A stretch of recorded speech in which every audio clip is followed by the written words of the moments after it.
जय सिया राम दोस्तों, इस वीडियो में हम बात करने वाले हैं एक हाई ग्रोथ कंपनी के बारे में। यह कंपनी आने वाले टाइम में काफ़ी बड़ी कंपनी बनने का दम रखती है, क्योंकि जिस सेक्टर में कंपनी काम कर रही है आने वाले टाइम में यह सेक्टर काफ़ी ग्रोथ दिखा सकता है।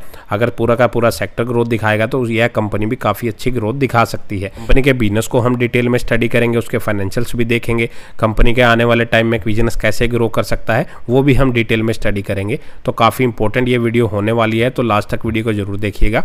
यह कोई बाय या सेल के रिकमेंडेशन नहीं है, यह वीडियो सिर्फ स्टडी पर्पज के लिए बनाई गई है। बाय या सेल का जो भी अपना डिसीजन ले अपने फाइनेंशियल एडवाइजर से ही डिस्कस करके ले।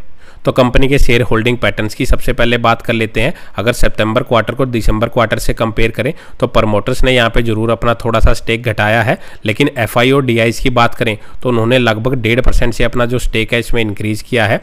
पब्लिक की हिस्सेदारी यहाँ पे जरूर घटी है, वो 39% से घट के 36% की हिस्सेदारी यहाँ पे रह चुकी है। तो पब्लिक ने यहाँ पे माल बेचा है, लेकिन बड़ा जो माल उठाया है वो बड़े इंस्टीट्यूशन ने उठाया है। एफआई और डीआई ने इसमें होल्डिंग्स को बढ़ाया है। बड़े इंस्टीट्यूशन कोई रिसर्च करके ही अपना जो पैसा है किसी कंपनी में डालते हैं, तो उस चीज़ को आप जरूर नोट करके रखें। इसके बाद हम कंपनी के रिजर्व भी देख लेते हैं। तो कंपनी के अगर रिजर्व देखेंगे तो वो सालाना काफ़ी इंक्रीज हो रहे हैं। फिलहाल कंपनी के पास अगर देखेंगे तो 5200 करोड़ के आसपास के रिजर्व है, और डेप्ट देखेंगे वो सिर्फ लगभग 3200 करोड़ के आसपास की है। डेप्ट को भी अगर माइनस कर दे तो लगभग 2000 करोड़ के जो रिजर्व हैं वो कंपनी के पास एक्स्ट्रा रखे हुए हैं। आने वाले टाइम में कंपनी अपने इस पैसे का यूज अपनी ग्रोथ के लिए यूज कर सकती है। कंपनी की अगर हम सेल्स ग्रोथ की बात करें तो कंपाउंडेड सेल्स ग्रोथ देखें पिछले 5 साल की, वो लगभग 41% के आसपास की है, और प्रॉफिट ग्रोथ देखेंगे वो 70% के आसपास की है। तो ये कंपाउंडेड सेल्स ग्रोथ है, तो आप समझ सकते हैं कंपनी ने पिछले 5 सालों में कितनी अच्छी ग्रोथ यहाँ पे दिखाई है। इसके बाद अगर हम कंपनी की सेल्स की बात करें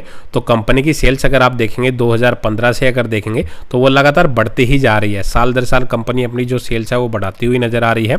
2015 में 450 करोड़ की कंपनी की जो सेल्स थी वो बढ़ के लगभग 4300 करोड़ के आसपास की हो चुकी है। और इस साल भी अगर देखें, एक क्वार्टर के रिजल्ट अभी आने बाकी हैं, तो 3 क्वार्टर्स में ही कंपनी अगर देखें 5500 करोड़ की जो सेल्स है वो कंपनी ऑलरेडी कर चुकी है। अगर हम प्रॉफिटेबिलिटी देखें तो कंपनी का प्रॉफिट भी अगर देखेंगे वो 47 करोड़ से बढ़ के करंट में अगर देखेंगे वो 1126 करोड़ तक पहुंच चुका है। तो आप समझ सकते हैं कंपनी कितने बड़े स्केल पे अपना बिजनेस फिलहाल करती हुई नजर आ रही है। तो जिस कंपनी की मैं बात कर रहा हूं उस कंपनी का नाम है एंजल वन लिमिटेड।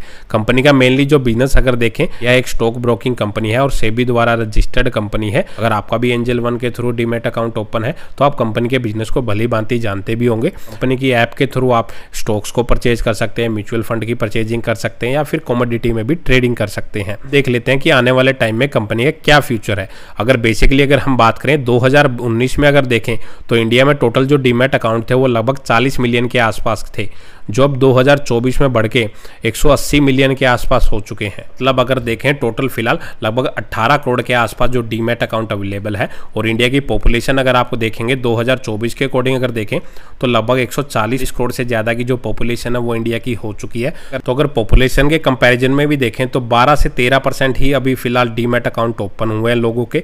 अगर यह आंकड़ा आने वाले 4-5 सालों में अगर 30% तक भी जाता है, ऐसी स्टॉक ब्रोकिंग जो कंपनियां उनका बिजनेस कितने बड़े स्केल पे चलता हुआ नजर आ सकता है। इस कंपनी के लिए कंपटीशन की बात यह है कि जिस सेक्टर में कंपनी काम कर रही है उसमें काफी कंपनियां हैं जो स्टॉक ब्रोकिंग का बिजनेस करती हैं। अगर जरोदा की बात करें वो कंपनी अभी लिस्टेड नहीं है, ऑफ द मार्केट वो अभी कंपनी अपना बिजनेस कर रही है। तो आने वाले टाइम में उस कंपनी का भी आईपीओ आएगा तो भी उस कंपनी से कंपनी को काफी अच्छा कंपटीशन यहाँ पे मिलने वाला है। अगर हम देखें पिछले जो टाइम में इंडिया में जो डीमैट अकाउंट ओपन हुआ है उनके पीछे की क्या वजह है।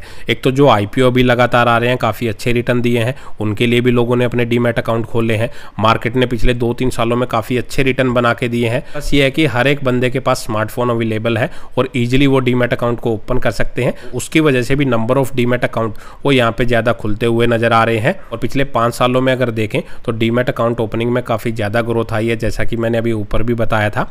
और अगर हम देखें तो डीमैट अकाउंट खोलना बिल्कुल आसान हो चुका है। स्मार्टफोन में आप लीगली खोल सकते हैं, और एक से ज्यादा जो स्टॉक ब्रोकिंग कंपनियां हैं आप हर एक स्टॉक ब्रोकिंग कंपनी के साथ अपना अलग अलग डीमैट अकाउंट खोल सकते हैं। ये उसकी वजह से भी जो डीमैट अकाउंट्स का आंकड़ा है वो आने वाले टाइम में काफी ज्यादा बढ़ सकता है। तो अगर हम देखें 2020 में इस कंपनी का आईपीओ आया था, वहां लगभग 300 रुपए के आसपास इस कंपनी का आईपीओ आया था। अगर देखें पिछले 4 सालों में कंपनी ने अपने इन्वेस्टर के पैसे को लगभग 7 गुना ऑलरेडी कर दिया है।